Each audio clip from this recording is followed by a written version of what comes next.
This is Middle Tennessee Electric's Plugged In podcast. This podcast focuses on the world of electric vehicles. It is for all EV enthusiasts, whether you are an early adopter and have been driving an EV for years, or you're just starting your research. This podcast is for you. Hello, I'm Brandon Wagner. And I'm Amy Byers, and welcome to Middle Tennessee Electric's Plugged In podcast. To start off Season 2, we wanted to take a look back at all the episodes from Season 1 and highlight some of the topics that we thought were really important. So Brandon, we had 19 episodes in Season 1. Can you believe that?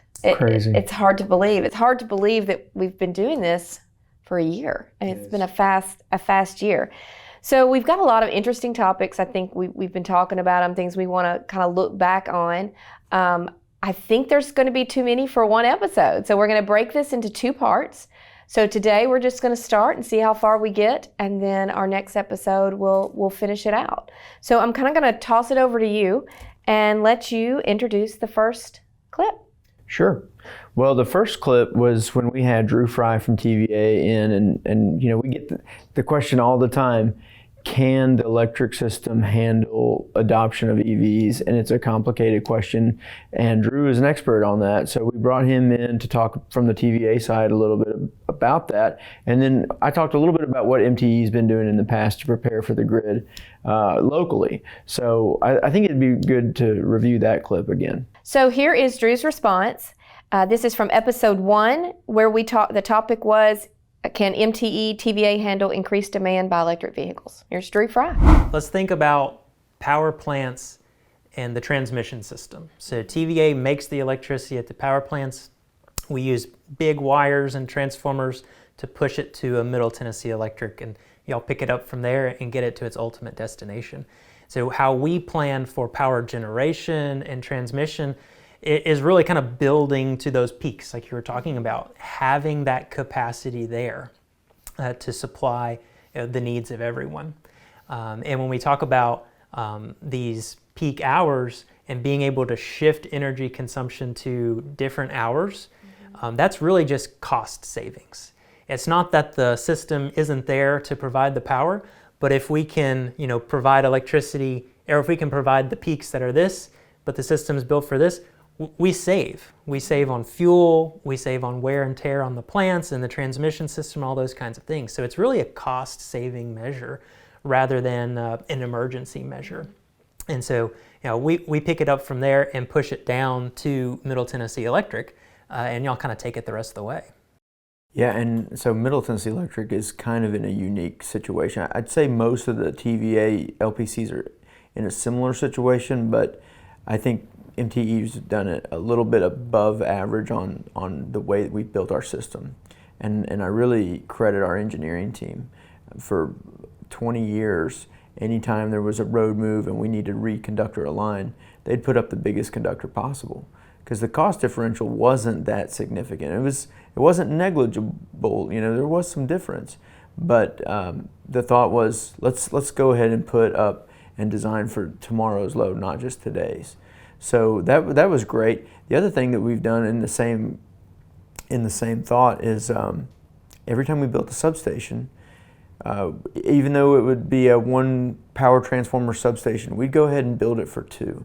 But it's been great because there's load that shows up that we weren't expecting, and guess what? We're ready to serve it with. Yeah, I was going to say, things will always change. Yeah, that's the truly interesting thing. We think how we use electricity hasn't changed, but through the years it really has. And we see a lot of parallels between the adoption of electric vehicles, kind of system growth, to the adoption of air conditioning.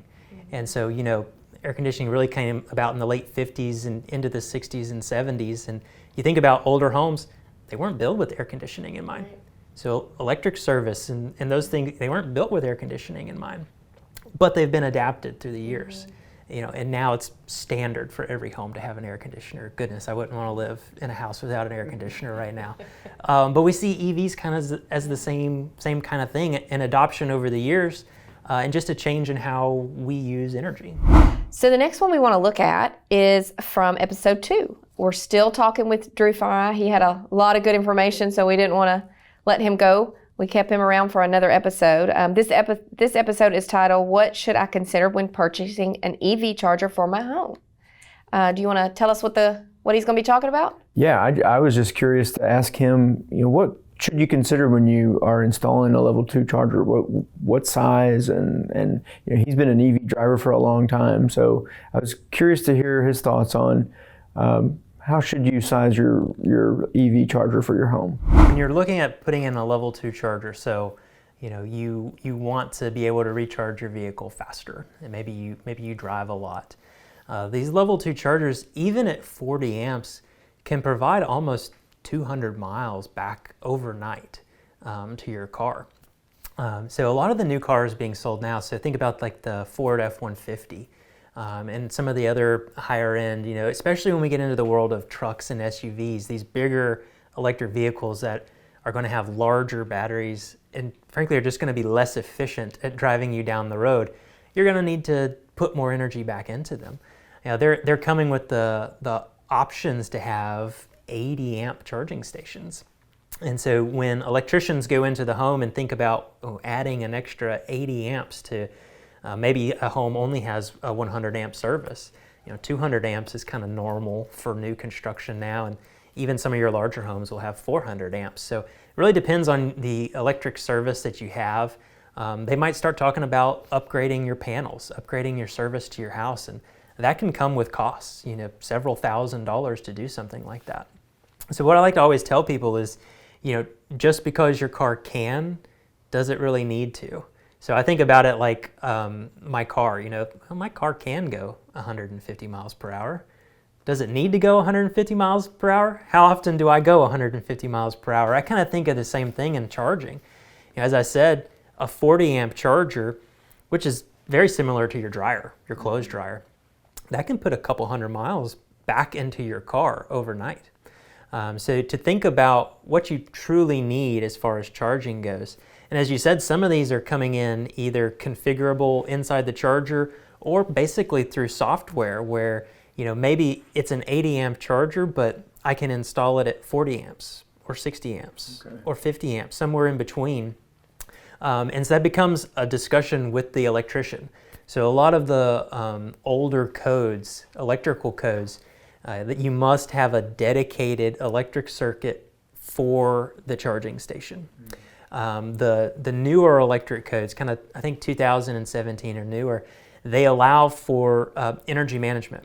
And so these charging stations are coming in as energy management devices.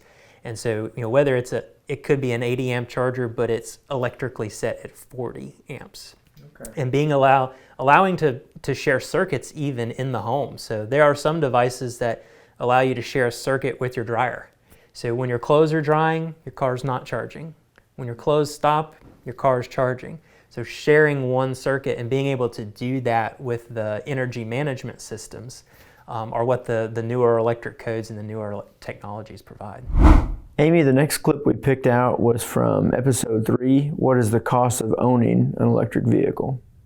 In this episode, I was actually interviewing you, and I asked you about what is the actual cost, maintenance-wise, between an ICE vehicle and an electric vehicle. Yeah, it's really hard to forecast because you never know what's going to go wrong. I know that I never am ready when something goes wrong in my car to go pay for it. But the simple thing is that there's much less parts in an EV than there are in a ICE vehicle. The stat I like to tell people, there are 2,000 moving parts on an ICE vehicle drivetrain. There's 20 on an EV drivetrain. So then you think about there's no fluids, there's no oil changes. I mean, oil change is probably the most obvious preventive maintenance. You do that probably 4 times a year. You don't have to do that with an EV. So we'll talk more about what all there is to do in maintenance. Batteries and tires and that sort of thing we'll talk about. But overall, think about the things that normally go wrong on your vehicle that you have to get replaced. And then ask yourself, if this was an EV, would I have had to do that? Amy, episode 4 was our continued conversation about maintenance, and we pulled our next clip from that episode. We did, and in this one, it was actually an opportunity for me to learn something. We were talking about the maintenance of the tires and the brakes, and I kind of learned that tires wear out quicker for a EV, but then brakes would last longer. So here's that conversation. It's actually a little bit more on the tires. So tires will wear out probably a little bit faster on the an EV. Mm-hmm. And there's two reasons that people think that that's the case. One is that EVs are typically a little heavier, and so it just wears out the tires a little bit more. So is that the weight of the batteries? It is. The weight of the batteries wears the tires out faster.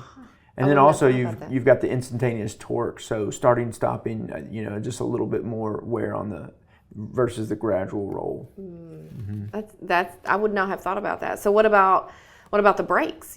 Brakes to me is on both cars. It would be about the same. So is it still a different situation, EV versus ICE on the brakes? Well, brakes should actually last longer on an EV, and it really depends on how you prefer to drive your EV. Personally, I don't like the regenerative braking. I like to coast to a stop.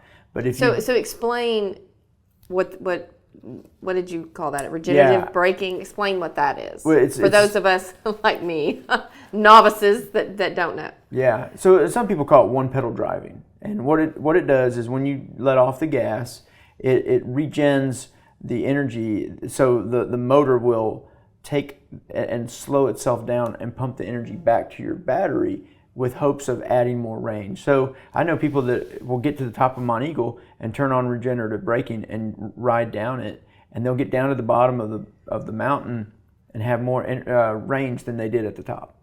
So and what it basically does, it puts force on your vehicle to slow down anyway, and so your brakes don't actually have to slow down in those situations. So now we're up to episode 6, how to drive and charge your EV on a 3,800-mile road trip. So this is the first time we interviewed one of our EV Car Club members, Josh Witt, and he shared with us a pretty neat experience he had right after he got his EV, and I think it's worth listening to again. The greatest thing about my EV was the timing, because it came in 2 months early. And in June, when I picked it up, I had a planned trip to Tucson in July. And so I had my car for just about a week and a half before I took off on what would be a 3,800-mile round trip to Tucson. And I didn't spend hours and hours planning and contemplating. I knew that there were Electrify America sites along the interstate everywhere I needed to go. Okay. And by nature of how the car works, I could have confidence that it's going to tell me when I'm getting in range and need to stop.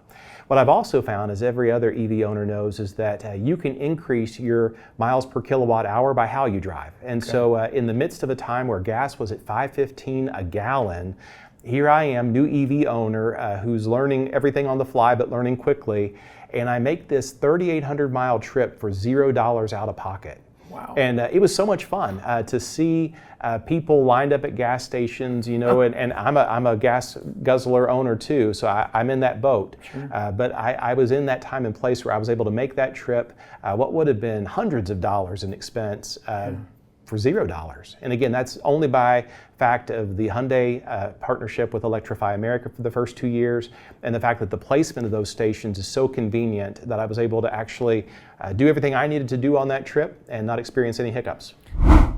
So in episode 9, Don't Be Afraid of Buying a Used EV, we interviewed Christy Mooring, who is an MTE employee and actually one of the first employees to own an electric vehicle. And she talks to us about her purchase of a used 2018 Tesla Model 3. They have your traditional warranty just like any other car brand, so it's to me it's not any different, especially one that's only a year old. I don't think there's been much time for people to abuse the batteries or. So did you just find it online, or this wasn't a dealership, this was an individual, so how did you even? Well, at the time, there were not a whole lot. I wanted something specific. I was looking for either silver or red, and I wanted long range, and I wanted performance, but I didn't find that in my price point. And there was a certain price point I was trying to stay within. So with those things in mind, I went searching, and car dealerships didn't have them. And the colors I wanted were all West Coast colors. Those colors hadn't made it here yet. You could get black or you could get white, but that was about it. So I ended up going to Little Rock, Arkansas. I found it on Facebook Marketplace, and of course ran Carfax and all that sort of thing, and met the guy at a bank and Bought it, flew in, bought it, drove it home. Amy, the next clip we pulled from was from episode 10, Are You Taking Advantage of EV Tax Incentives, where we interviewed CoBank's Terry Vishwanath. She was fascinating. So I really encourage anyone that has bought a vehicle this year, you really need to go back and listen to this whole episode because she talks about, she really breaks down all the tax breaks and incentives that are out there. But one thing that I had asked her specifically for anyone buying a vehicle this year, they might want to start that, what did I call it, a tax folder or whatever, to keep all the stuff in there so that when it's time to file our taxes, you have all the stuff available so that you can make sure that you get this, get the tax incentives. So she kind of discussed what are the things that needs to go in that folder. Yeah. So, I think making sure the income qualification. So that's an important first gating point. If it's important to you, make sure that you qualify first as a consumer that's eligible for that tax credit.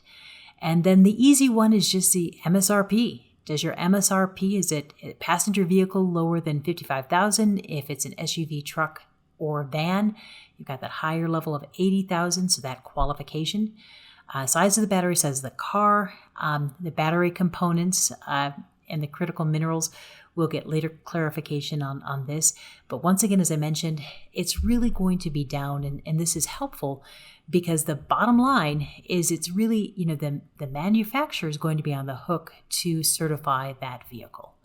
So it makes it a little easier. But I do think, for consumers, this is an important upfront cash incentive, and the cash incentive actually only gets better in 2024 because we will have the ability to do point of sale reduction. So I think that's, we have some opportunities there. So Brandon, that's it for part 1 of the season 1 recap, and it was a lot of fun. Yeah, it was. It was fun to go back and remember all those interviews we did and all the topics we covered, and we really didn't even scratch the surface. That's right. We have a lot more coming up in part 2. So make sure to tune in next time where we will have the part 2 of our season 1 recap. Also, as always, if you have any questions or if you have any topics you would like for us to cover, we would love to hear from you. So please email us at evcarclub@mte.com. For more information on MTE's Drive EV programs or the EV Car Club, go to driveev.com or email us at evcarclub@mte.com. Until next time, plug in, power up, and drive safe.